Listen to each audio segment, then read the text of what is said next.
शेतीमध्ये सगळ्यात महत्वाचं म्हणजे विंड ब्रेक किंवा फेन्सिंग म्हणतो, लाईव्ह फेन्सिंग. ते सगळ्यात महत्वाची गोष्ट आहे.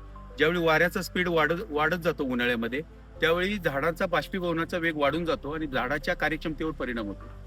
तर वाऱ्याचा जो वेग कमी आहे करण्याच्या दृष्टीनं आपण हे विंड ब्रेक लाईव्ह केलाय. शेवरी आणखीन जो काही तुतू, या दोन्हीचा ताटवा एकत्रित आपण हा ताटवा बंदाटे घेऊन पानमळ्याला कशा पद्धतीने बांधतो तशा पद्धतीनं बांधून आपण घेतलेला आहे. त्यामुळं सकाळचा कार्बन डायऑक्साईड जो बागेमध्ये साठून राहतो आणि त्याच्यामुळं बागेची जी काही वाढ मिळते ती आपल्याला चांगल्या पद्धतीने मिळून जाते.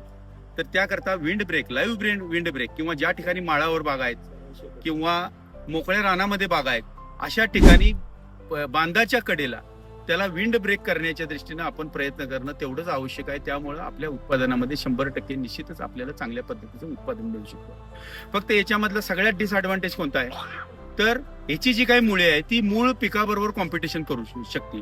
तर त्याकरता वर्षातून एकदा बागेकडे किंवा पिकाकडे जाणाऱ्या मुळ्या या आपण जर तोडून घेतल्या तर 100% आपल्याला चांगल्या पद्धतीचं आपल्याला त्याचा फायदा मिळू शकतो.